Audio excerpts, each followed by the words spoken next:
आज हम लोग टेस्ट सीरीज 145 के बारे में आज हम लोग डिस्कस करेंगे। नीचे देखिए, ये जो है मेरा व्हाट्सअप नंबर है, इस पर आप लोग मैसेज करके टेस्ट सीरीज में भाग ले सकते हैं तथा पीडीएफ प्राप्त कर सकते हैं। देखिए, ये जो क्वेश्चन है AWME का एग्जाम हुआ है उसका क्वेश्चन है, और इसमें कुछ क्वेश्चन जो है जेई का भी मिक्स है। देखिए, इसका एग्जाम जो है 25/6/2023 को हुआ था। यह एग्जाम 25/6/2023 को यह एग्जाम हुआ था। चलिए हम आगे बढ़ते हैं। अगर मेरे चैनल पर नए हैं तो मेरे चैनल को 100% सब्सक्राइब कर लीजिए, और मेरे चैनल पर मौजूद सभी वीडियो को देखिए। पूरे एकदम डिटेल में बताया जाता है इस चैनल पे, और इस वीडियो को भी बहुत डिटेल में आपको बताया जाएगा। वीडियो के अंत तक बने रहेंगे। चलिए देर ना करते हुए हम क्वेश्चन पर चलते हैं। क्वेश्चन थोड़ा सा इसको हम छोटा कर लेते हैं, बहुत बड़ा हो गया है, थोड़ा सा कट जा रहा है, ठीक ना।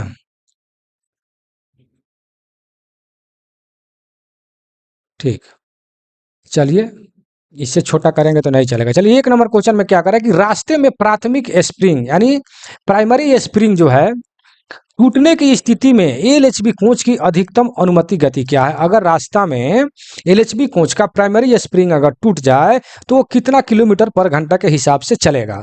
तो ये जो है सी में जो देख रहे हैं 95 किलोमीटर पर घंटा के हिसाब से वो आगे बढ़ेगा। चलिए आगे बढ़ते हैं। क्वेश्चन नंबर 2, ज्यादा भाग गया था। क्वेश्चन नंबर 2 में कह रहा है कि आईसीए बोगी के सर्विसेबल हेलिक्स स्प्रिंग का समूहीकृत करने के लिए किस रंग कोड का उपयोग किया जाता है। मतलब कि आईसीएफ का जो कॉइल स्प्रिंग जो है उसको कलर जो है किस किस रंग से किया जाता है। तो आप देख सकते हैं येलो, ब्लू और ग्रीन। ठीक है, इसको दूसरे टाइप से भी क्वेश्चन पूछा जाता है कि इसमें होता है ए टाइप, बी टाइप और सी टाइप। तो ए टाइप का कौन सा कलर कोड है, तो ये होता है येलो। बी टाइप का कौन सा कलर कोड है, तो ये होता है ब्लू।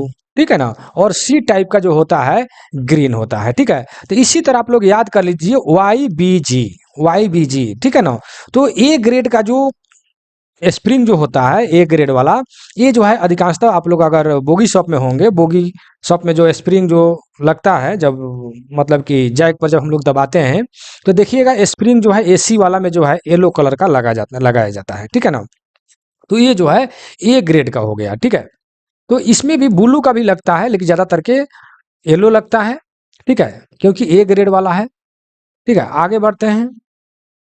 क्वेश्चन नंबर 3 में क्या कर रहा है कि एलएचबी कोच का D3 रख रखाव कार्यक्रम जो है किस अंतराल पर किया जाता है। यहाँ पर क्वेश्चन आपसे किया है D3 का। ठीक है, तो इसमें होता है क्या है कि D1 D2 D3 होता है। ठीक है, और आईसीएफ में होता है ए शेड्यूल, बी शेड्यूल तथा सी शेड्यूल। लेकिन एलएचबी में जो होता है, एलएचबी में जो होता है D1 D2 और D3। ठीक है, तो D1 जो है आपको आफ्टर एवरी ट्रिप या वीकली करते हैं। ठीक है, विशेष करके आपके ऑप्शन में आफ्टर एवरी ट्रिप ही रहता है। ठीक है, लेकिन वीकली और आफ्टर एवरी ट्रिप एक साथ नहीं रहेगा, मतलब कि अलग अलग ऑप्शन में नहीं रहेगा, कोई एक ही रहेगा, नहीं तो एक ही ऑप्शन में दोनों रहेगा। ठीक है, तो ध्यान दीजिएगा। और D2 शेड्यूल जो होता है आपको 30 दिन प्लस माइनस 3 दिन होता है। ठीक है, 30 दिन प्लस माइनस 3 दिन होता है। और D3 शेड्यूल जो है जो आपके यहाँ दिया हुआ गया है 180 दिन, अर्थात 6 माह, 6 × 3 = 18, 180 दिन हो जाएगा, प्लस माइनस 15 दिन। ठीक है, प्लस माइनस 15 दिन। इसके बाद जो है आता है SS1 SS2 SS3।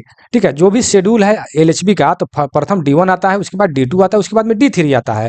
उसके बाद में जो है SS1 SS2 और SS3 आता है। तो SS1 जो है 1.5 साल पर किया जाता है, SS2 जो है 3 साल पर, और SS3 जो है 6 साल पर किया जाता है। ठीक है, यानी अर्थात ईयर पर। ठीक है, अगर किलोमीटर के हिसाब से पूछता है तो SS1 जो है 6 लाख किलोमीटर, और SS2 जो है 12 लाख किलोमीटर, और SS3 जो है 24 लाख किलोमीटर। आप लिख लीजिएगा, स्क्रीन पर उतना नहीं लिख पा रहा हूँ, आवाज जो है आप सुन ही रहे हैं। तो इस टाइप से होता है। तो पहले D1 होता है, D2 होता है, D3, उसके बाद में SS1 SS2 SS3 होता है। ठीक है, ये तो आपने लिख लिया। ठीक है। जस्ट इसी प्रकार जो है आईसीएफ में जो होता है, आईसीएफ में उसमें होता है ए शेड्यूल, बी शेड्यूल तथा सी शेड्यूल, ठीक है। तो इसमें का जो ए शेड्यूल जो होता है, इसमें भी आफ्टर एवरी ट्रिप होता है, आफ्टर एवरी ट्रिप, ठीक है। आप लिख लीजिएगा सुन करके, ठीक है। और बी शेड्यूल जो देखिए गड़बड़ हो गया यहाँ पर, जो होता है एक होता है ट्रिप शेड्यूल, फिर से मैं लिख देता हूं आईसीएफ, ठीक है।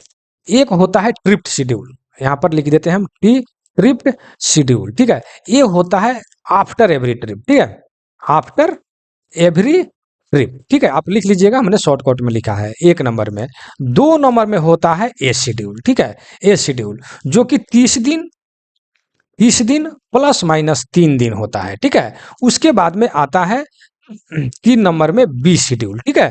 तो बी शेड्यूल जो होता है 3 माह पर होता है, 3 माह पर प्लस माइनस 7 दिन, ठीक है, 7 दिन प्लस माइनस 7 दिन होता है। और यहाँ पर 4 में लिखते हैं हम सी शेड्यूल, तो ये सी शेड्यूल जो होता है ये जो है 6 माह पर होता है, 6 माह पर, 6 माह प्लस माइनस 15 दिन, ठीक है।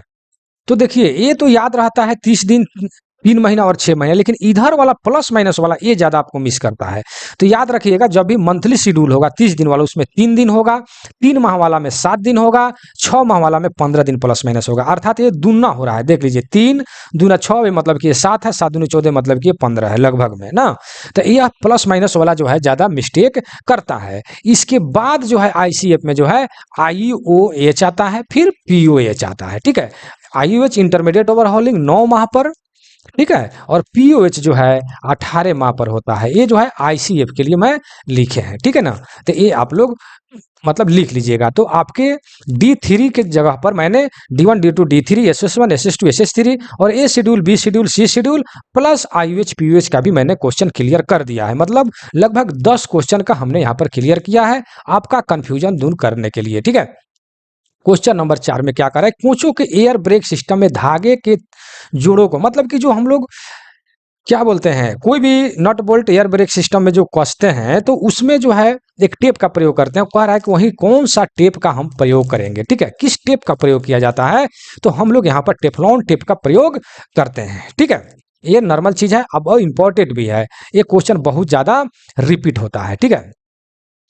देखिए एक चीज क्वेश्चन नंबर 5 जो है, ये तो बताएंगे। एक चीज आपको हम सूचना देना चाह रहे हैं, जो भी हमसे जुड़े हैं या हमसे जो पीडीएफ लिए हैं, टेस्ट जो दे रहे हैं, विशेष करके जो टेस्ट दे रहे हैं उनको हम विशेष करके हम सूचना देना चाहेंगे कि एक टेस्ट जो है अभी चल रहा है, फिर से मैं बता देता हूँ। दीपा दीपा दीपा मैम, दीपा मैम के नाम से, ठीक है, दीपा मैम के नाम से। तो उनका जो भी टेस्ट बनाते होंगे या वीडियो देखते होंगे, वीडियो तो शायद नहीं बनता है, टेस्ट चल रहा है, ठीक है ना। तो उनका जो टेस्ट जो दे रहे हैं, तो मेरा जो टाइपिंग जो देख रहे हैं आपके स्क्रीन पर है, ये टाइपिंग और जो हमारा टेस्ट देते हैं वो आंसर भी देखे होंगे कि हम किस टाइप से आंसर जो है टाइप करते हैं। तो हू बहू वही क्वेश्चन, वही टाइपिंग, सेम टू सेम, केवल नाम बदल करके दीपा मैम करके फिर उसको टेस्ट चलाया जा रहा है। अब ये भी सवाल उठता है कि यहाँ पर टाइपिंग की तरह टाइपिंग भी हो सकता है क्या, कैसे कह सकते हैं कि मेरा ही क्वेश्चन का कॉपी करके चलाया जा रहा है। तो आपको मैं बता दूं, जानते हैं कि मेरे टेस्ट में कोई भी जुड़ता है तो उनको रोल नंबर दिया जाता है। तो जिनका रोल नंबर जो है 406 है, 406 मनीष कुमार जी हैं, भूसावल डिवीजन का। तो जिस नंबर से हमसे जो पीडीएफ लिए थे और क्या बोलते हैं टेस्ट में हमसे जुड़े थे, तो सेम वही नंबर, जिस नंबर से हम टेस्ट लेते थे उनका, जहाँ 1 महीना मात्र टेस्ट में शामिल रहे और उसके बाद जो है वो गायब हो गए, जबकि उनको पूरा टेस्ट सीरीज मिल गया। तो वही नंबर उस दीपा मैम के जो सेट बनाते होंगे, उस सेट पर जो व्हाट्सअप नंबर है, उसी नंबर से हमसे पीडीएफ और ये टेस्ट सीरीज लिया गया और उसको कॉपी करके चलाया जा रहा है। तो हमको उससे कोई दिक्कत नहीं है। दिक्कत ये है कि सेम टू सेम नहीं चला, अपना से टाइपिंग करें और टाइपिंग करके फिर अपना मतलब कि सेट चलाएं, ना कि हूबहू कॉपी करके उसी तरह मार दे। ये उचित नहीं है, ऐसे भी तो ये धोखा है, गलत है। हमको उससे कोई यति नहीं है, किसी के साथ ऐसा नहीं करना चाहिए। फिर भी मैं विशेष करके सूचना, मैं टेस्ट जो हमसे जुड़े हैं उनको मैं बताना चाह रहा हूँ कि आप लोग कंफ्यूज नहीं होइएगा। ठीक है, क्योंकि वहां भी मेरा ही सेट चल रहा है। चलिए, बहुत देर इस पर बोल दिए, हम आगे बढ़ते हैं। क्वेश्चन नंबर 5 में कह रहा है कि डेमो मेमो के कोच में किस प्रकार के कपलर का प्रयोग किया जाता है। देखिए यहाँ पर कपलर का प्रयोग पूछा है, तो आप देख ही रहे हैं कि सेकू कपलर यहाँ पर लिखा गया है, लेकिन मैं जितने भी कपलर है हम उसके बारे में आपको डिटेल में बता दे रहे हैं। ठीक है, तो यहाँ पर तो आपने डेमो मेमो का देखा, हम सबसे पहले चलेंगे आईसीएफ में। आईसीएफ में कौन से कपलर का प्रयोग किया जाता है, तो उसमें जो है स्क्रू कपलिंग का प्रयोग किया जाता है। ठीक है, अब हम आते हैं एलएचबी में। ठीक है, एल एच बी में, ठीक है, एल एच बी में, तो इसमें जो है एच टाइप सीबीसी मतलब कपलर का प्रयोग, सेंटर बफर कपलर का प्रयोग किया जाता है। और गुड्स हम लिख देते हैं यहाँ पर गुड्स। ठीक है, गुड्स में जो है अर्थात बैगन में जो है ई टाइप सीबीसी, ई टाइप सीबीसी का प्रयोग किया जाता है। तो आपने देखा आईसीएफ में स्क्रू कपलिंग, एलएचबी में एच टाइप सीबीसी, और गुड्स बैगन में जो है आपको ई टाइप सीबीसी का प्रयोग किया जाता है। अब आता है वंदे भारत। ठीक है, वंदे भारत आप लिख लीजिएगा, शॉर्टकट में हम लिखते हैं वंदे भारत में कौन सा, तो इसमें जो आपके ऑप्शन में जो दिखाई देता है वो जो है सेमी परमानेंट कपलर का प्रयोग किया जाता है। सेमी परमानेंट कपलर का प्रयोग किया जाता है, लेकिन कहीं कहीं आपको ऑप्शन में सेमी परमानेंट की जगह पर दे देता है डेलेनर। ठीक है, तो डेलेनर इसलिए देता है कि सेमी परमानेंट कपलर को डेलेनर कंपनी ने बनाया है, इसीलिए उसको डेलेनर भी के नाम से भी जानते हैं। आप लिख लीजिएगा, डेलेनर भी के नाम से भी जानते हैं। ठीक है, सेमी परमानेंट कपलर को। अब एक और यहाँ पर हम लिख देते हैं कि लोको में जो है कौन सा कपलर का प्रयोग किया जाता है। लोको आप लिख लीजिएगा, लोको में उसमें जो है आप सुन करके लिख लीजिए, उतना मैं नहीं लिख पाऊंगा। Enhance screw coupling, enhance coupling लिख लीजिए, स्क्रू कपलिंग भी लिख सकते हैं। एनहेंस, एनहेंस का मतलब ये हो गया कि उसमें सेंटर बफर कपलर भी रहता है। ठीक है, और उसके नीचे में स्क्रू कपलिंग जो है लटका रहता है। क्यों एनहेंस स्क्रू कपलिंग का मतलब ये हो गया कि उसमें सीबीसी भी रहता है और स्क्रू दोनों रहता है, सेंटर बफर कपलर भी रहता है और क्या बोलते हैं स्क्रू कपलिंग दोनों रहता है, उसी को कहा जाता है एनहेंस स्क्रू कपलिंग। ठीक है, तो ये चीज जो है लोको में होता है, तो लोको में कौन सा होता है, एनहेंस स्क्रू कपलिंग। ठीक है, तो ये भी आप लिख लीजिए। तो जितना कपलर यहाँ पर, तो सेकू कपलर का आपने डेमो मेमो का था, आपने देख लिया कि डेमो में सेकू कपलर का प्रयोग होता है, आईसीएफ में स्क्रू कपलिंग, एलएचबी में एच टाइप, और गुड्स में जो है ई टाइप सीबीसी का प्रयोग किया जाता है। वंदे भारत में सेमी परमानेंट कपलर का प्रयोग किया जाता है, या डेलेनर भी के नाम से भी जाना जाता है, या डेलेनर भी ऑप्शन में आपको मिलता है। ठीक है, आगे बढ़ते हैं क्वेश्चन नंबर 6 पर। क्वेश्चन नंबर 6 में क्या करें कि आईसीएफ कोच की बॉडी की तुलना में जो है आपको एलएचबी कोच में जो है एलएचबी कोच का मतलब कितना ज्यादा होता है, ये चीज आपसे क्वेश्चन पूछा है। ठीक है, तो ये जो है आपको 2 मीटर के आसपास होता है। ठीक है ना, तो आप जो है आप दोनों का लेंथ जो है घटा करके भी आप लिख सकते हैं। ठीक है, जैसे कि आपने एलएचबी का, एलएचबी का पहले मैं लिख देता हूँ सीबीसी टू सीबीसी, यानी सीबीसी से लेकर एक सीबीसी से दूसरे सीबीसी तक नापिएगा तो ये होता है 24,000 mm। ठीक है, और ये किसका, एलएचबी का। ठीक है, और आईसीएफ जो होता है सीबीसी टू सीबीसी अगर टोटल अगर जोड़ा जाए तो ये जो होता है कितना, 22,297, 22,297। लेकिन आपके क्वेश्चन में क्या किया है कि बॉडी की लंबाई की तुलना पूछा है। ठीक है ना, तो बॉडी की लंबाई एलएचबी में कितना होता है, 23,540। ठीक है, 23,540, 23,540, और आईसीएफ का कितना होता है केवल बॉडी, इसको घटा ले दीजिए, 21,337। ठीक है, इसको जब आप घटाएंगे तो लगभग जो है घटा लीजिए 3, ये बच गया 0 हो गया, और ये हो गया 2, और ये हो गया 2, यानी 2203 mm आ रहा है, 2203 mm आ रहा है। ठीक है, तो लगभग 2000 mm जो आ रहा है, यानी 2000 mm का मतलब हो गया कि 2 मीटर। ठीक है, तो इस तरह देखिए रटंत विद्या जो है घटंत विद्या होता है, लेकिन किसी भी क्वेश्चन को अगर समझ करके तब उसको हम पढ़ें, याद करें तो ज्यादा फायदेमंद रहता है और वो चीज दिमाग पर ज्यादा देर तक बना रहता है। इसलिए घटाकर हमने चेक कर लिया, तो लगभग 2 मीटर के आसपास जो है एलएचबी जो है आईसीएफ से थोड़ा बड़ा होता है। ठीक है, बड़ा का मतलब लंबा होता है। ठीक है, तो हमको जहां तक विश्वास है कि आप समझ गए होंगे। आगे बढ़ते हैं क्वेश्चन नंबर 7 पर। संवेदनशील परीक्षण, संवेदनशील परीक्षण ये बात कर रहा है कि देखिए संवेदनशील का मतलब हुआ सेंसिटिविटी टेस्ट, ठीक है। एक होता है सेंसिटिविटी टेस्ट और एक होता है इनसेंसिटिविटी टेस्ट। और ये टेस्ट होता किसका है? तो ये टेस्ट जो होता है डीबी का होता है, ठीक है। किसका होता है? डीबी का, मतलब कि डिस्ट्रीब्यूटर वाल्व का, ठीक है। ये टेस्ट होता है डीबी का। तो डीबी का दो टेस्ट होता है, एक होता है सेंसिटिविटी टेस्ट, एक होता है सेंसिटिविटी टेस्ट और एक होता है इनसेंसिटिविटी टेस्ट, ठीक है। तो सेंसिटिविटी टेस्ट आप में कौन सा क्वेश्चन है कि सेंसिटिविटी टेस्ट में जो है संवेदनशील परीक्षण के दौरान कोच के ठीक से काम कर रहे एयर ब्रेक सिस्टम में ब्रेक पाइप में हवा के दबाव की गिरावट की दर क्या होना चाहिए ताकि ब्रेक लग जाए। ध्यान दीजिएगा, ब्रेक लग जाए, अर्थात इसे यह मतलब कि सूचित होता है कि सेंसिटिविटी टेस्ट में जो है संवेदनशील परीक्षण में ब्रेक लगता है, लेकिन इनसेंसिटिविटी टेस्ट में ब्रेक नहीं लगता है। ये चीज आपको ध्यान में रखना, लिख लीजिए कॉपी में, ये बहुत ज्यादा कंफ्यूज करता है। सेंसिटिविटी टेस्ट में ब्रेक लगता है और इनसेंसिटिविटी टेस्ट में ब्रेक नहीं लगता है। तो सेंसिटिविटी टेस्ट में कितना दबाव होना चाहिए जो आपके आंख के सामने है? 0.6 kg पर cm स्क्वायर इन 6 सेकेंड, ठीक है। तो सेंसिटिविटी टेस्ट का आपने देख लिया। इनसेंसिटिविटी टेस्ट का कितना होता है? तो इसमें होता है 0.3 kg पर cm स्क्वायर इन 60 सेकेंड, ठीक है। 60 सेकेंड, ठीक है। आप लिख लीजिएगा सेकेंड, ठीक है।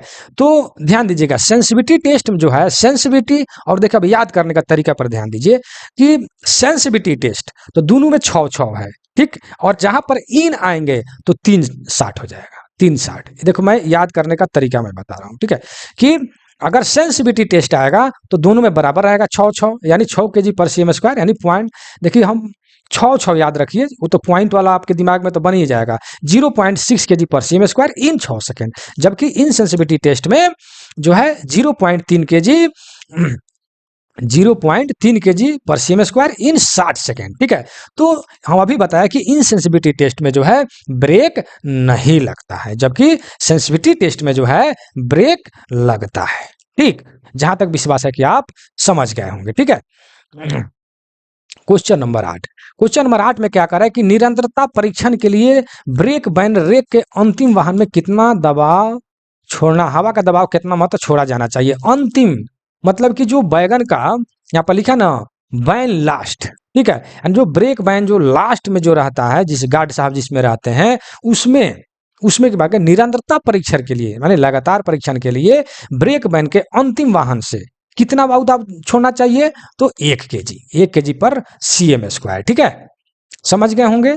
हम आगे बढ़ते हैं क्वेश्चन नंबर 9 पर। कर एलएचबी कोच में एंटी रोल बार का मुख्य कार्य क्या है? तो एंटी मुख्य कार्य पूछ रहा है जो बी नंबर ऑप्शन में जो देख रहे हैं कि ट्रेन चलने के दौरान लगातार कम झुकाव गुणांक सुनिश्चित करने के लिए। देखिए ए ऑप्शन में क्या है कि ट्रेन चलने के दौरान लगातार बढ़ा हुआ झुकाव को सुनिश्चित करने के लिए, तो बढ़ा हुआ नहीं कम करने के लिए, ठीक है। कभी भी एंटी रोल बार का मतलब जो उपयोग किया जाता है वो झुकाव को कम करने के लिए ही लगाया जाता है, ठीक है। वो कंट्रोल करता है जो है, उसको क्या कहते हैं, लेटरल एंड लॉन्जिट्यूडिनल जो गाइडेंस जो होता है वो सबको झुकाव को कम करने के लिए ही ये सब चीज एंटी रोल बार का लगाया जाता है ताकि दोलन कम करे, ठीक है।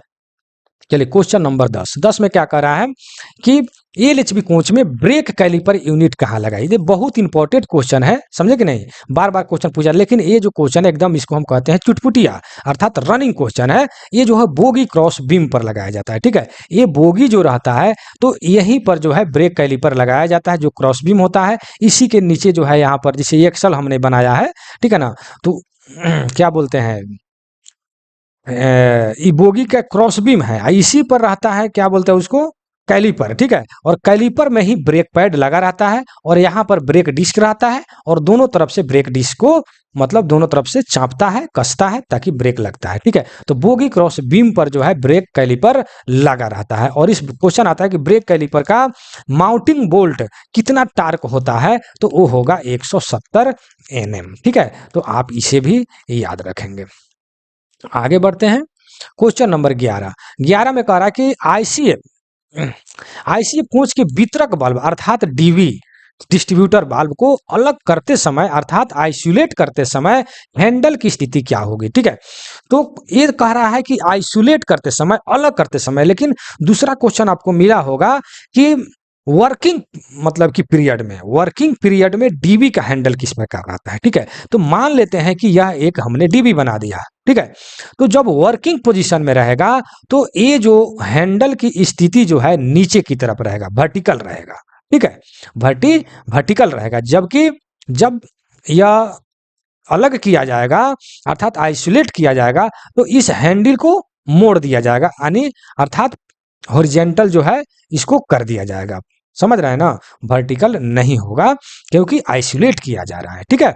हमको जहां तक विश्वास है कि समझ गए होंगे। ये भी बात याद रखिए कि डीबी को ब्रेकिंग सिस्टम का माइंड कहते हैं। क्या कहते हैं डीबी को? ब्रेकिंग सिस्टम का माइंड अर्थात दिमाग या हृदय भी कहते हैं उसे, ठीक है। लेकिन किसको? डीबी को। और एक होता है डीसी यानी डट कलेक्टर। तो डट कलेक्टर को ब्रेकिंग सिस्टम का जो है किडनी या फेफड़ा फेफड़ा कहा जाता है, क्योंकि डीसी का काम है धूल कण को छानना, तो किडनी या फेफड़ा कहते हैं। और डीबी के ही निर्देश से पूरा ब्रेकिंग सिस्टम लगता है, इसीलिए इसको दिमाग या हृदय कहा जाता है। दिमाग इसलिए कहते हैं कि इसी के निर्देश से चलता है, और इसे हृदय इसलिए कहा गया है कि अगर हृदय इससे बंद हो जाए तो सारा ब्रेकिंग सिस्टम खत्म हो जाएगा, ठीक है ना। तो आप समझ ही रहे हैं, चालाक आदमी है आप। आगे बढ़ते हैं।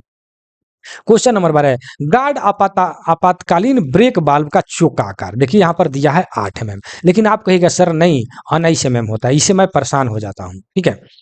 तो अब देखिए, यही देखिए बारीकी से मैं आपको बात बता रहा हूँ, ये समझने योग्य बात मैं आपको बता रहा हूँ। इस क्वेश्चन में यह इंडिकेट नहीं किया है कि यह एलएचबी का क्वेश्चन है, एलएचबी का पूछ रहा है कि आईसीएफ का पूछ रहा है, ठीक है, कि आईसीएफ का पूछ रहा है। ये कोई इंडिकेट इसमें नहीं किया, डायरेक्ट लिख दिया है कि गार्ड आपातकालीन ब्रेक वाल्व का चोक दाया कितना होता है। तो हम तो गुमराह हो गए कि पता नहीं आईसीएफ का है कि एलएचबी का है, ठीक है। लेकिन इसमें जो है एक ही ऑप्शन दिया है, लेकिन इस चीज आपको समझना चाहिए, जो मैं अभी समझाने का मैं आपको प्रयास करूंगा। तो इससे कैसे हम इसको पहचानेंगे? तो हम क्या करेंगे, जैसे क्वेश्चन नंबर 12 है, तो 12 के ऊपर वाला क्वेश्चन को हम देखेंगे कि यह क्वेश्चन कहां से लिया गया है। तो 11 नंबर क्वेश्चन जो है आपको आईसीएफ से लिया गया है, ठीक है। तो आईसीएफ से लिया गया है, तो 12 नंबर क्वेश्चन जस्ट नीचे भी आईसीएफ से ही लिया गया है, इसीलिए यहाँ पर आईसीएफ का एलएचबी नहीं लिखा गया। देखिए बहुत बारीकी चीज बता रहा हूँ आपको, ये चीज इस तरह का क्वेश्चन कंफ्यूज हो जाए कि आईसीएफ एलएचबी किसका क्वेश्चन है, तो आप जस्ट ऊपर वाला क्वेश्चन को देखें, नीचे वाला क्वेश्चन को देखें और समझ जाएं कि यह क्वेश्चन आईसीएफ से है या एलएचबी से है। तो यह क्वेश्चन आईसीएफ से है, क्योंकि 11 नंबर क्वेश्चन आईसीएफ से है, ठीक है ना।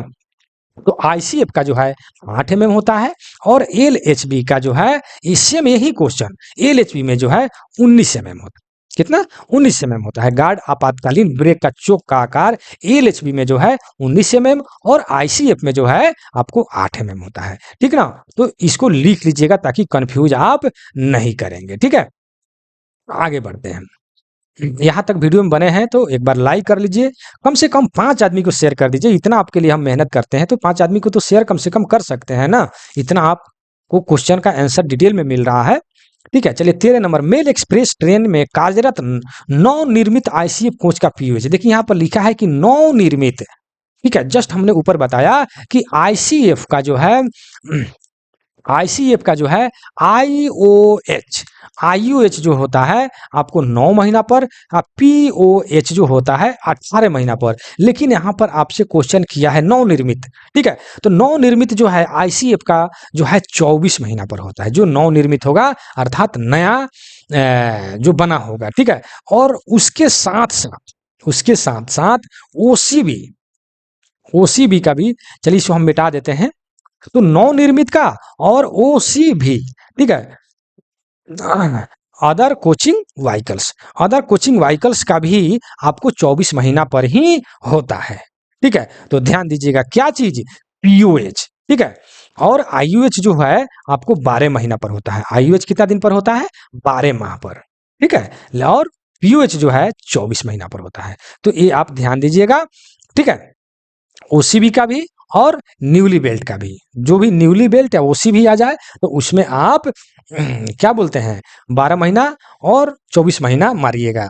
24 महीना पीओएच आईओएच जो है क्या बोलते हैं 12 महीना, ठीक है। अब इस पर एक क्वेश्चन आता है कि ओसीबी के अंतर्गत कौन कौन सा क्वेश्चन आता मतलब कि कोच आता है, तो पार्सन बैल, brake van, saloon car, inspection car, power car, pantry car, chair car, ये सब जो है ओसीबी के अंतर्गत आता है, ठीक है। तो ये चीज आप ध्यान में रखेंगे। चलिए आगे बढ़ते हैं।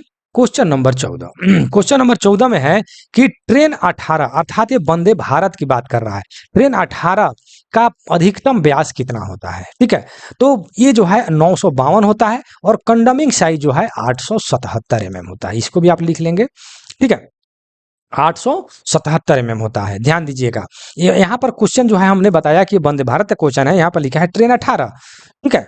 तो ट्रेन 18 का मतलब ये हो गया कि ट्रेन 18 जो है पहले इसका नाम ट्रेन 18 ही था। क्या था? ट्रेन 18 ही नाम था, क्योंकि इसको इस ट्रेन को 18 माह में बनाकर तैयार किया गया था, इसलिए इसका नाम पड़ गया था ट्रेन 18। इसके बारे में डिटेल आपको जानना है तो वंदे भारत का हमने पीडीएफ दिया है, जो भी पीडीएफ हमसे लिए हैं लोग, पूरा डिटेल में हमने टाइपिंग करवाया है, किसने इसका मतलब कि योगदान रहा, किस फैक्ट्री में बना, ठीक है। तो सुधांशु मणि जी हैं जो आईसीएफ के जो उस वक्त मतलब कि जीएम साहब थे, उन्हीं के गाइडेंस में सब बना है, ठीक है। तो ये सब चीज मैंने पूरा डिटेल में हमने बताया है, रेक के बारे में, डीटीसी, एमसी अर्थात motor car, DTC driving trailer car, detail में हमने बताया है। वो वीडियो भी मैंने 3 पार्ट में हमने वीडियो बनाया है वंदे भारत का, ठीक है। फर्स्ट हमने थ्योरी पढ़ाए हैं, सेकेंड पार्ट में हमने जीके का पढ़ाए हैं, जो जितने भी वंदे भारत से जीके टाइप का क्वेश्चन आता है, फिर उसके बाद हम टेक्निकल जो वंदे भारत पर क्वेश्चन है वो हमने डिटेल में उस पीडीएफ में हमने टाइपिंग किया है, ठीक है। और सबको पीडीएफ गया भी है जो हमसे पीडीएफ लिए हैं, तो उसमें ये पूरा डिटेल आप देख लीजिएगा कि व्हील बेस कितना होता है, ठीक है, व्हील गेज कितना होता है, क्योंकि आप जानते हैं कि आईसीएफ में जो है 2896 होता है और एलएचबी में 2560 होता है। और कमेंट सेक्शन में आप लिखिए कि वंदे भारत में कितना व्हील बेस होता है, हम इतना लिख देते हैं ये, और इसके बाद वाला आप लिख कर भेजिए, ठीक है। मैं 27 लिख दिया, इसके बाद वाला आप लिख कर भेजिए, ठीक है। इतना हमने आपको हेल्प कर दिया। तो इस टाइप से अगर पूरा जानना है तो उस वीडियो को देखें या पीडीएफ को आप पढ़ें, ठीक। आगे बढ़ते हैं, ज़्यादा डिटेल में अब चलेंगे तो और ज़्यादा भी वीडियो लंबा, अब जानते हैं कि हमारा वीडियो लंबा ही हो जाता है। एलएचबी कोच के ब्रेक डिस्क और ब्रेक पैड के बीच अधिकतम अंतर कितना, बहुत अच्छी यह क्वेश्चन है। लेकिन देखिए क्वेश्चन पर ध्यान देना चाहिए, जो कि जैसे इसमें दिया है मतलब 1.5 mm, लेकिन कमेंट में आएगा, हमने चेक कराया है 1.5 mm, लेकिन यहाँ पर जो है 1 mm का भी आपको कमेंट आ जाएगा। तो हम आपको बता दें कि 1 से 1.5 mm होता है, ठीक है। तो ये जो है हम 1.5 mm हमने चेक करा दिया है, लेकिन क्वेश्चन पर वो आदमी ध्यान नहीं देगा कि यहाँ पर लिखा है अधिकतम, और डायरेक्ट कमेंट कर देगा, पढ़ा कि फट कमेंट करेगा नहीं सर 1 mm होता है। अरे भाई क्वेश्चन को पढ़िए, ठीक है। तो वैसे वैसे व्यक्ति जो कमेंट करते हैं उनको नॉलेज कम रहता है, वही ज्यादा कमेंट करते हैं, ठीक है ना। तो चलिए कोई बात नहीं, ये जो है 1 से 1.5 mm होता है, जिसमें 1 mm जो है न्यूनतम हो गया, अधिकतम 1.5 mm हो गया। चलिए आगे बढ़ते हैं। आईसीएफ कह रहा है डिजाइन एसी 2 टीयर में कितनी आपातकालीन खिड़की, देखिए ये क्वेश्चन आपको फंसाया है, यहाँ पर लिख दिया एसी 2 में कितना आपातकालीन खिड़कियां होता है, तो आंसर है आपको 4, ठीक है।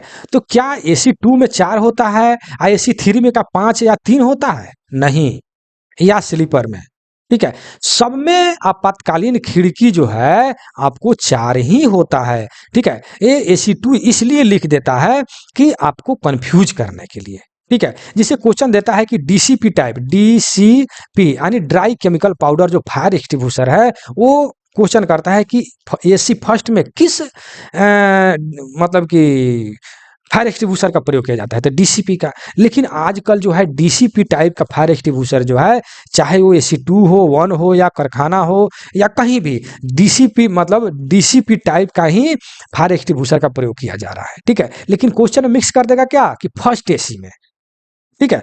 तो डीसीपी टाइप का फायर एक्सटिंग्विशर से ये फायदा है कि ये हर तरह के आग बुझाने में मतलब कारगर है, कामयाब है, ठीक है ना, हर तरह की आग बुझा सकता है, ठीक है ना। और फोम टाइप है, CO2 टाइप है ना, तो ये सब चीज जो है अलग अलग ए टाइप बी टाइप फायर को बुझाने के लिए होता है, ठीक है, लेकिन डीसीपी टाइप सब आपको बुझा देता है, ठीक है। तो उसी प्रकार यहाँ पर आपको जो है क्या बोलते हैं इसको, दिमाग को थोड़ा सा इधर उधर किया। आगे बढ़ते हैं। क्वेश्चन नंबर 17 में क्या कि आईसी कोच में एक्सल बॉक्स क्राउन बोल्ट और क्राउन सेफ्टी के बीच कितना, देखिए इसको कहते हैं क्राउन क्लियरेंस ए या ए डायमेंशन भी कहते हैं। देखिए क्लियरेंस और डायमेंशन जो है थोड़ा सा अंतर होता है, ठीक है। तो पहले हम डायमेंशन के बारे में थोड़ा सा बता देंगे, ज़्यादा हम नहीं बता पाएंगे, ठीक है। जो मुख्य जो क्वेश्चन आता है ए डायमेंशन, बी डायमेंशन, सी डायमेंशन, तो पहले ए डायमेंशन के बारे में जानिए क्योंकि आपका क्वेश्चन ए डायमेंशन के बारे में है, ठीक है। तो आईसीएफ जो होता है, आईसीएफ पहले हम चलते हैं, इसको फिर से मिटा देते हैं। आईसीएफ, आईसीएफ, तो आईसीएफ में जो होता है आपको डायरेक्ट आईसीएफ का तो होता ही है, आईसीएफ में ही सब होता है, लेकिन हम यहाँ लिखेंगे मेल एक्सप्रेस, ठीक है।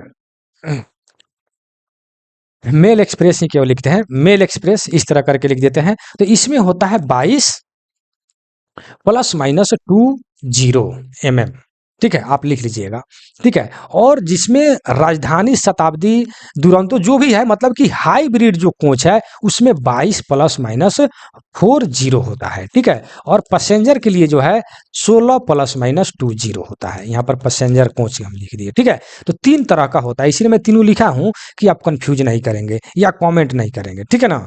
तो मेल एक्सप्रेस के लिए 22 हो गया ± 20, राजधानी शताब्दी अर्थात हाइब्रिड कोच के लिए 22 ± 40, और पैसेंजर कोच के लिए 16 ± मतलब कि 20, ठीक है। तो ये आप नोट कर लेंगे, ठीक है। तो ये हो गया ए डायमेंशन, ठीक है, ए डायमेंशन। और इस सभी में ई डायमेंशन बराबर होता है 375 ± 25, ठीक है, ±25, ठीक है, इतना लिख दिए। और गुड्स वाला में ए डायमेंशन में मेन जो सबसे अधिक पूछा जाता है उसको हम लिख देते हैं कि जो कैश, लिख दीजिए कैसनव, बीएलसी या बॉक्सन, ठीक है, कैसनव, बीएलसी या बॉक्सन। तो उसमें ए डायमेंशन जो है 70 ± 20 होता है, और ई डायमेंशन जो है सभी बैगन में जो है आपको 575 ± 25 mm होता है, ठीक है, 575 ± 25 mm होता है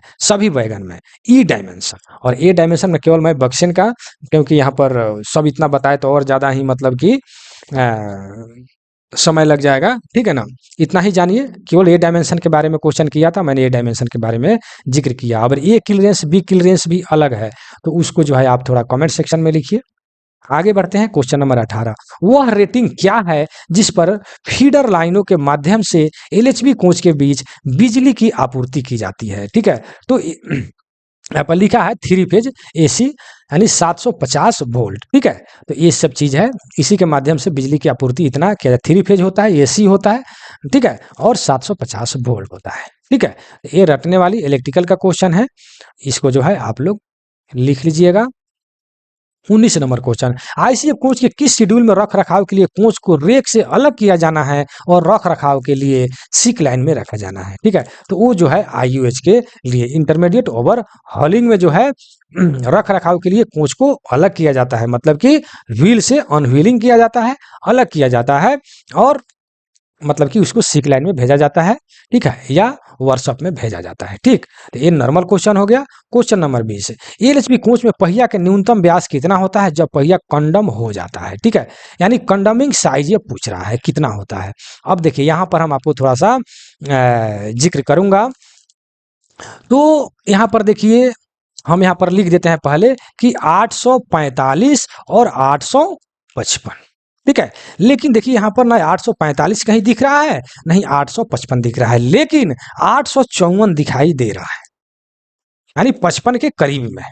तो बहुत लोग जिनको कम जानकारी है वो बोलेंगे कि चलिए 855 के नजदीक है ना, तो 854 मार देंगे, ये बिल्कुल गलत हो जाएगा, क्योंकि इसमें 1 mm 0.5 mm तक यानी आधा mm का भी मायने रखता है, क्योंकि आप जानते हैं कि बहुत सारा ऐसा पार्ट है कि 0.5 mm की कमी के कारण उस पार्ट को चेंज कर दिया जाता है। जैसे आपको हम बता दें, जो बियरिंग प्लेट जो रखा रहता है, इसको किस में रखा जाता है, उसको साइड बैरियर में, ठीक है। तो साइड बैरियर का जो बियरिंग प्लेट होता है, न्यू साइज कितना होता है, न्यू साइज 10 mm होता है, ठीक है। और सॉफ्ट टिश्यू साइज जो है 9 mm होता है, और कंडमिंग साइज जो है 8.5 mm होता है। तो देखिए, सॉफ्ट टिश्यू साइज का मतलब है कि सॉफ्ट से इशू किया जा सकता है, चलेगा उतना 9 mm तक। तो 9 mm तक वो बियरिंग प्लेट की मोटाई तक चलेगा, 8.5 mm पर कट गया, अर्थात 0.5 mm, एक धागा के सूत्र से भी कम, तो उसको बदल दिया गया। तो हम 854 को क्यों मारेंगे मेरे भाई, ये गलत हो जाएगा ना, तो नहीं मारेंगे। अब आपको हम क्लियर करेंगे कि 845 और 855 कैसे होगा। तो 845, देखिए क्वेश्चन में अगर रहता है कि जिसका वेव थिकनेस, क्वेश्चन में लिखा रहेगा वेव थिकनेस, ठीक है, वेव थिकनेस, जिसका वेव थिकनेस जो है यानी 17 ± 3 होगा, उसका कंडमिंग साइज 845 होगा, और 14 ± 3 होगा वेव थिकनेस, उसका कंडमिंग साइज 855 होगा। ये बात आपने जान गए। लेकिन अब इस पर ध्यान देना है कि मतलब इसको हम याद कैसे करेंगे। तो देखिए, जिसमें अंक ज्यादा है वेव थिकनेस का 17, उसमें कंडमिंग साइज का अंक कम है 845। जिसमें वेव थिकनेस का अंक कम है 14 है, तो इसमें 855 इसमें ज्यादा है। ये हो गया आपको याद करने का तरीका, इस तरह से आप याद कर लेंगे। अब इस पर क्वेश्चन आता है कि अगर आपके क्वेश्चन में वेव थिकनेस नहीं दिया रहे और आपको 855 और 845 ए और बी ऑप्शन में दिया रहे, तब हम किसको मारेंगे, तब हम 855 को मारेंगे, ठीक है। लेकिन दोनों एक साथ नहीं रहता है। अगर दोनों एक साथ अगर आप मिल गया, यानी एक ही क्वेश्चन में दोनों ऑप्शन अलग अलग, तो 855 मारेंगे, और नहीं तो अलग अलग है, कोई एक है तो उसको मार देंगे, ठीक। तो ये बिल्कुल हम आपको क्लियर कर दिए, जहां तक विश्वास है कि आप समझ गए होंगे, ठीक है। चलिए हम आगे बढ़ते हैं। इसलिए क्या देखिए, इसमें डी ऑप्शन है, नॉन ऑफ दीज, इसमें कोई नहीं होगा, ठीक है। चलिए क्वेश्चन नंबर 21 में क्या कह रहा है कि फीबा को सक्रिय करने के लिए एलएचबी की एक ही बोगी में 2 धौकनी, अर्थात एयर बेलो की बात कर रहा है, कि बीच जीवाश्म न्यूनतम अंतर दबाव। कहने का मतलब ये है कि मान लेते हैं कि एलएचबी, अरे फिगर भी नहीं उतना अच्छा से बना पाते हैं ना, ठीक है, ऐसे बना रहता है ना एलएचबी का, क्या बोलते हैं, बोगी, ठीक है। तो यहाँ पर एयर बेलो रखा है, यहाँ पर एयर बेलो रखा है, ठीक है। तो कह रहा है कि दोनों में एयर प्रेशर जो है कितना का अंतर होगा तो चलेगा, ठीक है। तो इसमें जो है आपके देखिए ऑप्शन में है कि जी, मतलब कि 1 kg ±2, मतलब यहाँ पर लिखा है ±0.2 kg पर cm² का अंतर रहे तो चलेगा। अर्थात फिर से क्वेश्चन पढ़िए, फीबा को सक्रिय करने के लिए, अर्थात एक्टिव करने के लिए एलएचबी कोच की एक ही बोगी में जो है क्या लिखा है, 2 धौकनी, यानी दोनों एयर बेलो के बीच का जो जीवाश्म जो न्यूनतम अंतर जो है वो 1 kg के लगभग बराबर होना चाहिए, ठीक है। यहाँ पर 1.2 1.1 है, आप 1 kg याद रखिएगा, ठीक है। चलिए आगे बढ़ते हैं, क्वेश्चन नंबर 22 में कह रहे आपातकालीन अनुप्रयोग के लिए आईसीएफ कोच के लिए C3WKE प्रकार के डीबी का परीक्षण करते समय ब्रेक सिलेंडर भरने का समय 0 से 3.6 kg पर cm² तक क्या हो। नेक्स्ट क्वेश्चन नंबर 23 पर हम चलते हैं। क्वेश्चन नंबर 23, इसको आगे बढ़ाते हैं।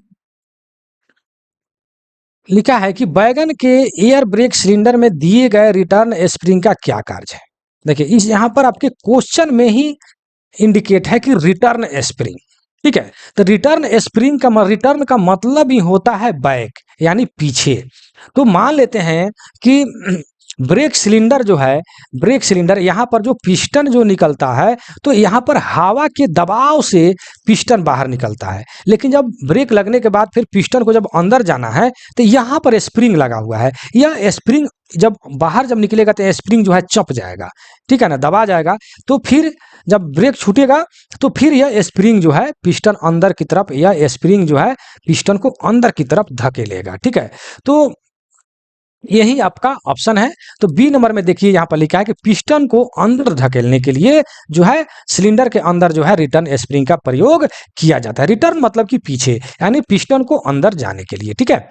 आगे बढ़ते हैं, क्वेश्चन नंबर 24 कह रहा है कि नवनिर्मित बॉक्सन एचएल बैगन का पहला पीएच कितना होता है। देखिए, तो पहला पीएच जो है 6 महीना कह रहे हैं 6 साल पर होता है, और उसके बाद का जो है 4.5 साल पर होता है। ठीक है, तो 6 साल याद रखेंगे। फर्स्ट पीएच जो है 6 साल पर होता है, फिर उसके बाद वाला जो है 4 साल पर होता है। जो ये तो नॉर्मल क्वेश्चन है, आप लोग जानते भी हैं। आगे बढ़ते हैं।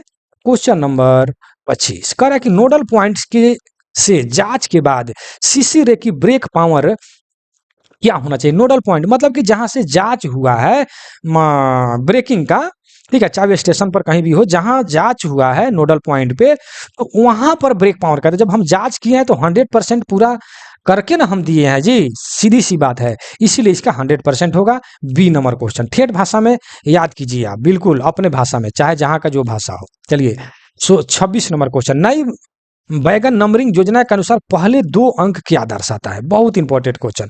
तो इसको जो है क्या बोलते हैं, नंबरिंग योजना वाला जो क्वेश्चन है, इसमें अधिकांशतः यही क्वेश्चन आता है कि पहले जो है 2 अंक क्या दर्शाता है। लेकिन हम आज सोच रहे हैं कि आपको बैगन का टोटल नंबरिंग समझा दें, ताकि कहीं से भी आपका क्वेश्चन आ जाए तो नहीं छूटे। ठीक है, तो मेरा वीडियो जो भी देखते हैं उन लोगों के लिए भी है, जो टेस्ट इस टेस्ट को जो दिए हैं उन लोग को हम कहते हैं, जब जिसे मान लेते हैं कि जो टेस्ट दिए हैं, पहले टेस्ट आपने दिया, फिर वीडियो को देख करके अपने नोट्स तैयार करें, फिर उसको पढ़े, देखिए कितना मजा आता है। ठीक है, तो हम लिखते हैं कि बैगन जो नंबरिंग होता है उसमें कुल जो है, कुल बैगन का नंबर कितना होता है, 11 डिजिट में होता है। कितना, 11 डिजिट में होता है।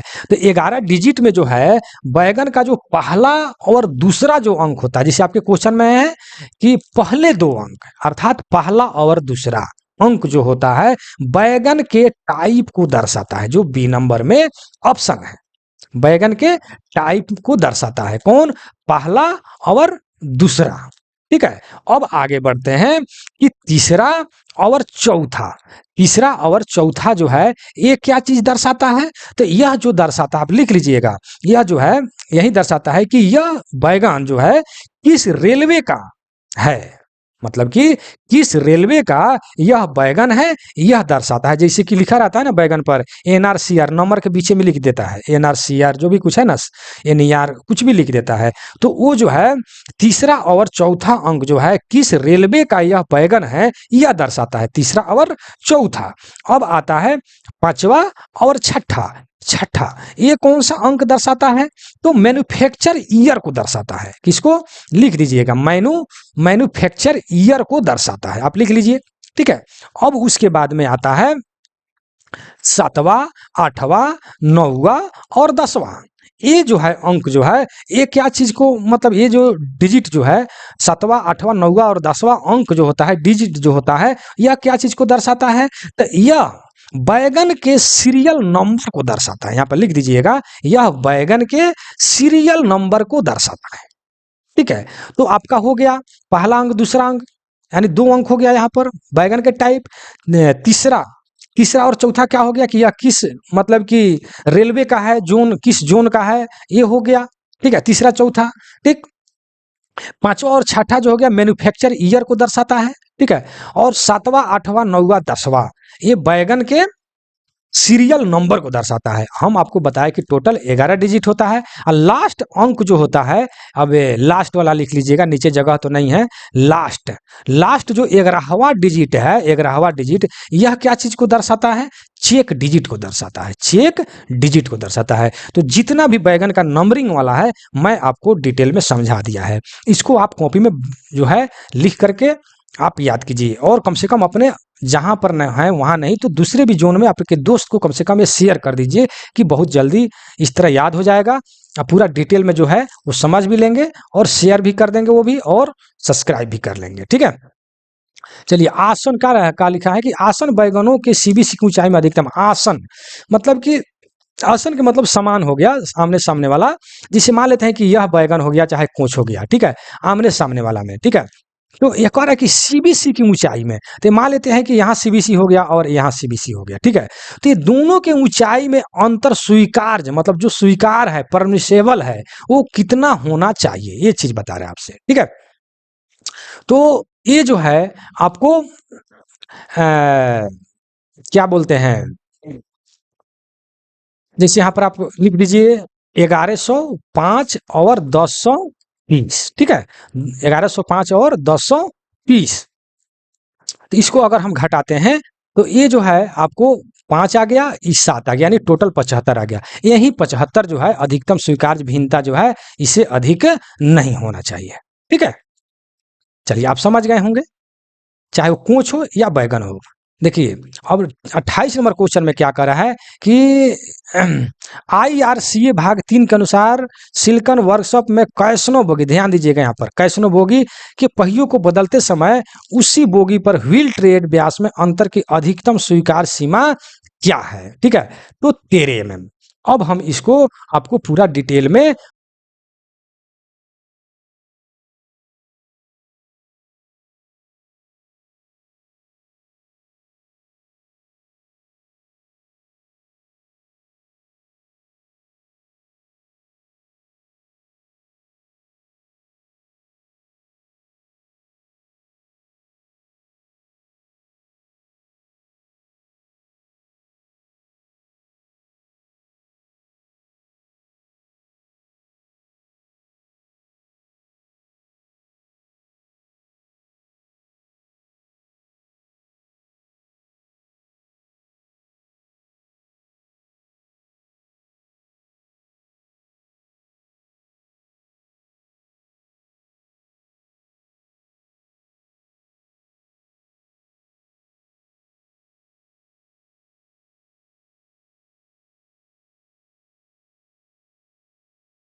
तो 28 नंबर का आप डिटेल में आप जानिए इसको। हम यहाँ पर लिख देते हैं, लिखा है कि यहाँ पर कैसनो बोगी के पहियों को बदलते समय जो है उसको बोगी व्हील ट्रेड में व्यास में कितना, यहाँ पर कैसनो बोगी का जिक्र किया है। ठीक है ना, कैसनो बोगी का। लेकिन हम जो है आपको हम डिटेल में आपको हम बता देते हैं, चाहे वो कैसनव हो या मतलब कि BMBC हो, अर्थात पूंछ वाला हो। ठीक है, तो पहले हम कैसनव का जिक्र किया है तो हम कैसनव में चलते हैं। ठीक है, तो कैसनव में होता क्या है कि जैसे हम आपको दो बोगी हम बना देते हैं, यहाँ बोगी बना दिए और यहाँ बोगी बना दिए। ठीक है, तो और इस पर जो है दोनों में एक एक एक्सल हम लगा देते हैं। ठीक है, एक एक एक्सल और चक्का भी हम लगा देते हैं। ठीक है, अब समझिएगा यहाँ पर, और यहाँ पर मान लेते हैं कि टोटल एक क्या हो गया, बैगन हो गया। ठीक, चलिए जैसे जैसे तैसे बना दिए फिगर, आप समझिए। तो अगर एक ही एक्सल पर अगर पूछता है, किसमें, मैं बैगन की बात कर रहा हूँ, बैगन। एक ही एक्सल पर अगर पूछता है तो 0.5 mm, 0.5 mm एक ही एक्सल पर, ठीक है। और एक बोगी में अगर पूछ रहा है, एक बोगी में एक ही एक्सल पर का मतलब ये हो गया कि इस चक्का और इस चक्का के दायरे में अंतर, ठीक।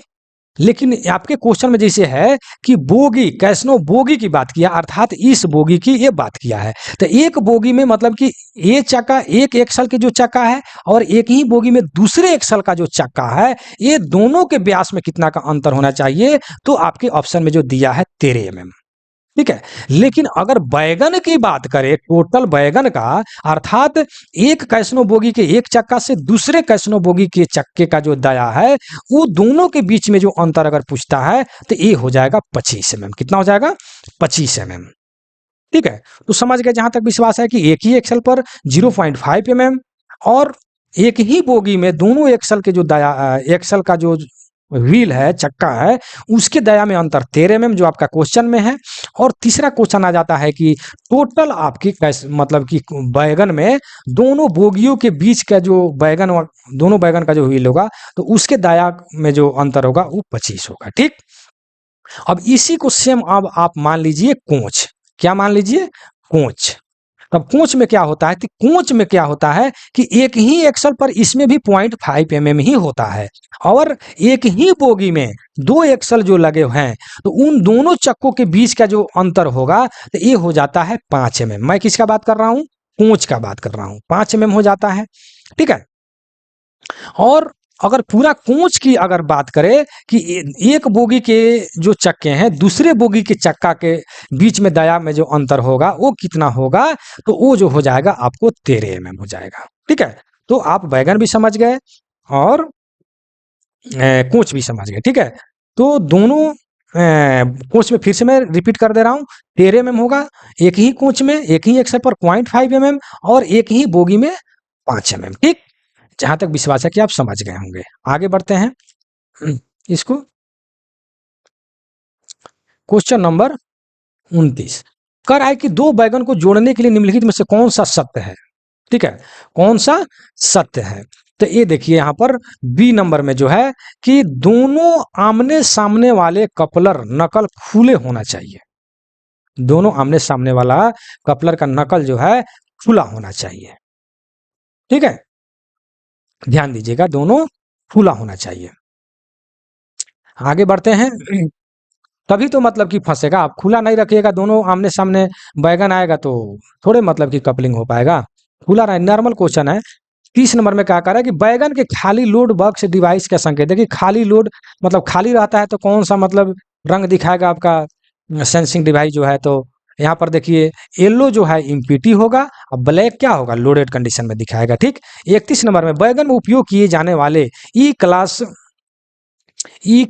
यानी ई प्रकार के CTRB L10 का जीवन काल। देखिए यह क्वेश्चन का कमेंट भी, जिस दिन मैंने इसका टेस्ट लिया था तो इसका जो है कमेंट भी आया था, ठीक है।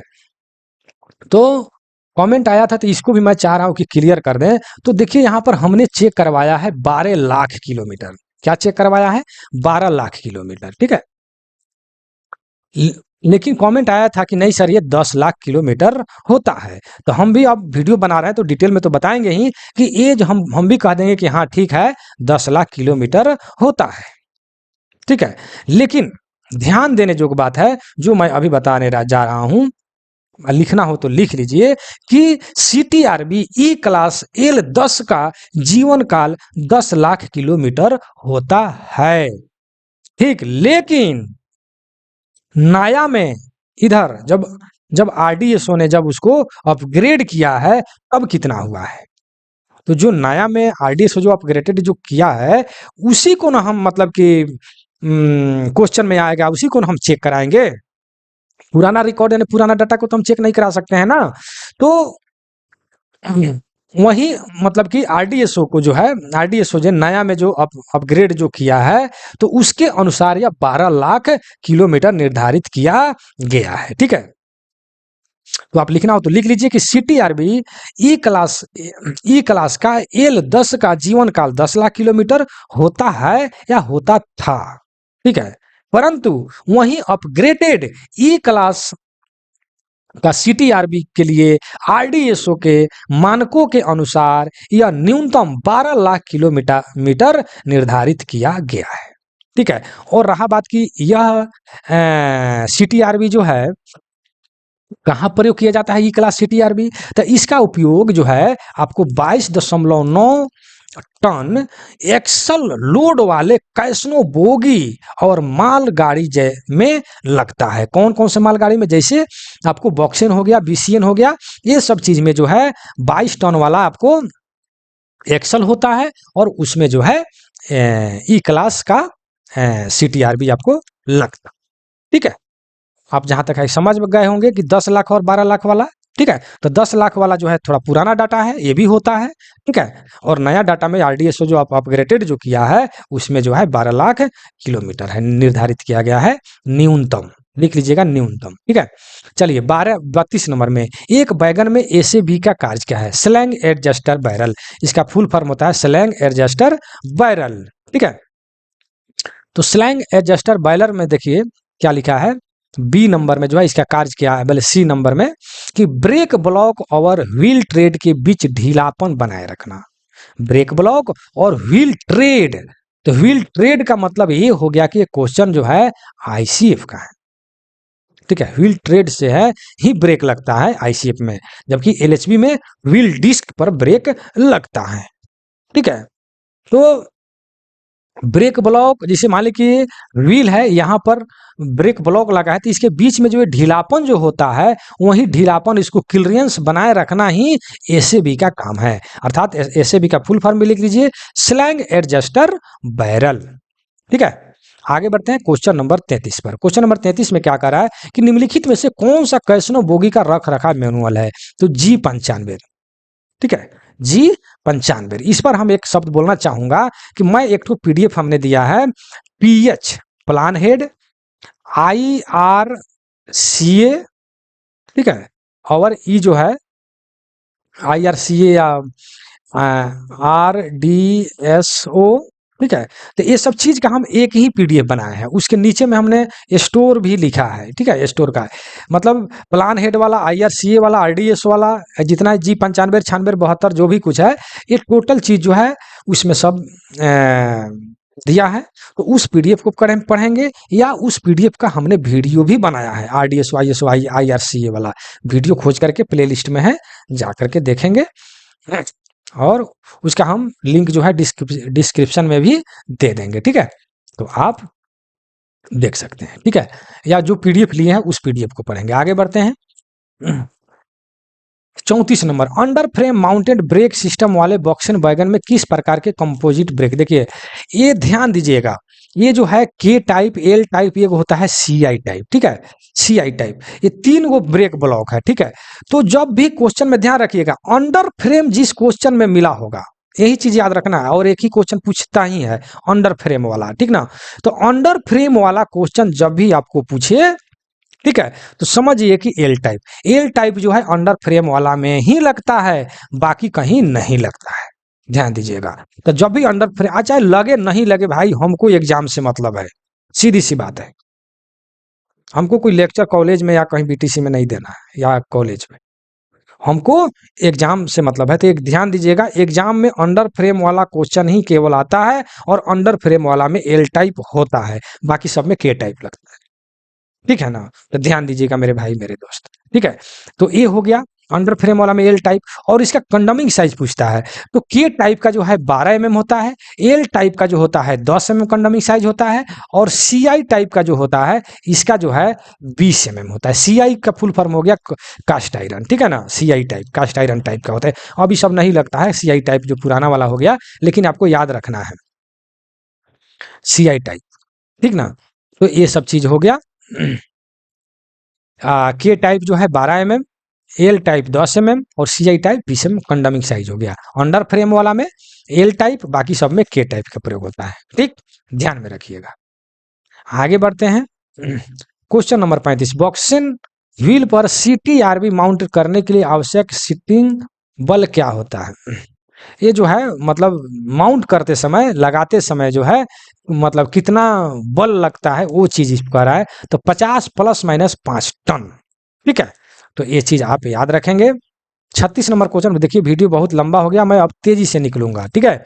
बैगन में पीएपीएम को किन असेंबली के बीच इंटरपोज किया गया है, ठीक है। तो ये बैगन under frame bogie side frame, अर्थात इसका बी नंबर आंसर है, ठीक। 37 में क्या करा कि सी क्लास ओडीसी को किस दौरान चलाया जाता है, सी क्लास का जो ओडीसी है किसके दौरान जो है यह चलाया जाता है, यह क्वेश्चन आपसे कर रहा है। तो ओडीसी, पहले ये जानिए कि ओडीसी का फुल फॉर्म क्या होता है। ओडीसी का फुल फॉर्म जो है क्या होता है, तो ओडीसी का फुल फॉर्म जो होता है ओवर डायमेंशन कंसाइनमेंट, लिख लीजिएगा, ओवर ओवर डायमेंशन कंसाइनमेंट, ठीक है। ओवर डायमेंशन कंसाइनमेंट ओडीसी है क्या, ये जानिए कि जब कोई कंपार्टमेंट यानी कोई कोई गाड़ी, जो ये सब चीज जो है ओडीसी वैगन का क्वेश्चन है मेरे भाई, ठीक है, बैगन का तो जो बैगन जो खुला बैगन जो होता है, खुला वाला, तो वो बैगन उसी को हम कंपार्टमेंट बोल रहे थे। फिर से आप सुन लीजिए कि जब कोई कंपार्टमेंट किसी खुली गाड़ी जैसे BFR, BFU या BLC इत्यादि में कोई सामान जब लादा जाता है तो स्टैंडर्ड मूविंग का जो मानक जो डायमेंशन जो होता है, मतलब लादने के बाद में जो उसको क्या बोलेंगे, थोड़ा उसका डाउन जो होता है, वजन पड़ने पर थोड़ा नीचे जो आता है या ऊपर जाता है डायमेंशन में, जो मतलब इतना ध्यान लिखिए कि लादने के बाद में जो उसको मानक डायमेंशन में जो परिवर्तन जो होता है या मूविंग डायमेंशन में जो अधिक हो जाता है, उसी को हम ओवर डायमेंशन कंसाइनमेंट कहते हैं, ठीक है। ठेठ भाषा में समझ लीजिए कि जो खुली गाड़ी है BLC है, जब अभी हमने बताया खुला वाला गाड़ी, उसमें जब सामान लादते हैं तो उसके ओवर डायमेंशन, उसके जो डायमेंशन में जो परिवर्तन होता है, डायमेंशन जो उसका बढ़ता है, उसी को हम ओवर डायमेंशन कंसाइनमेंट अर्थात ओडीसी कहते हैं, ठीक है। समझ गए ठेठ भाषा में। अब देखिए ओडीसी जो है ए क्लास, बी क्लास और सी क्लास, 3 क्लास का होता है। ए क्लास, तो ए क्लास का जो है डे और नाइट दोनों में चलता है। बी क्लास का भी डे और नाइट दोनों में चलता है।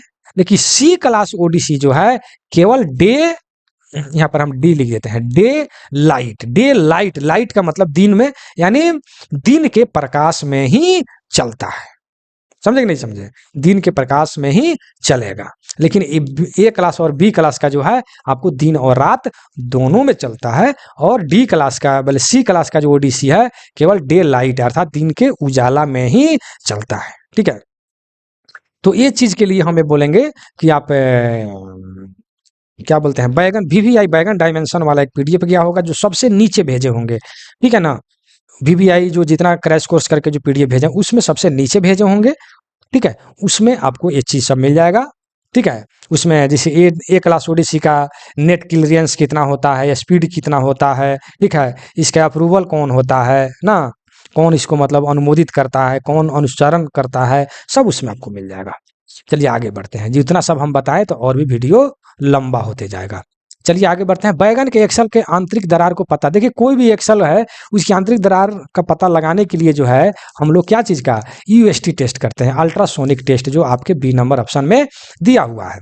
39 में जब कोई ACB की कंट्रोल रॉड को एक चक्कर के लिए घुमाया जाता है तो कंट्रोल रॉड हेड कितनी दूरी तक चलता है, तो 2 mm, ठीक, मात्र 2 mm चलता है, ठीक। आगे बढ़ते हैं क्वेश्चन नंबर 40 पर।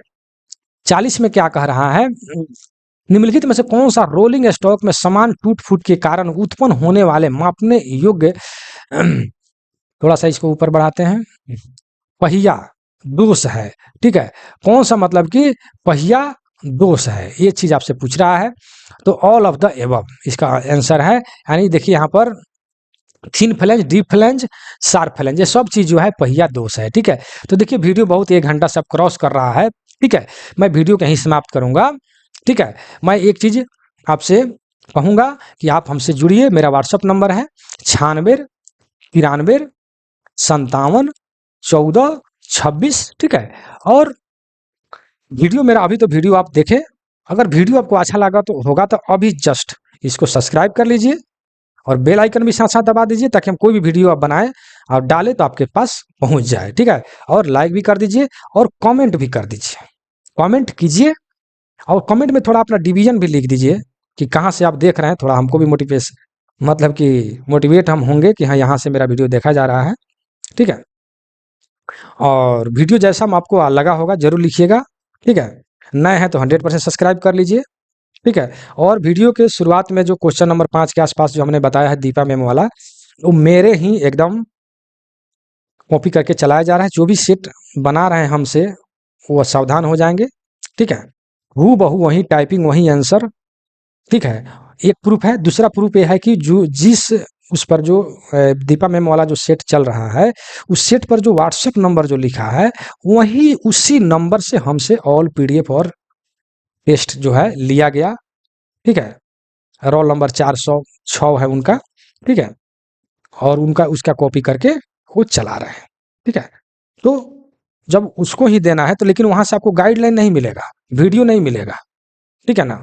अच्छे गाइडलाइन के लिए जुड़िए और अच्छे से तैयारी कीजिए। मैकेनिकल डिपार्टमेंट का LDC, JE, AWM, AME, ADME, ठीक है, सीएलआई जो भी है, वो सब के लिए आप केवल मैकेनिकल के लिए, ठीक है ना, आप यहाँ से जुड़ सकते हैं, अच्छे से अच्छे तैयारी कर सकते हैं।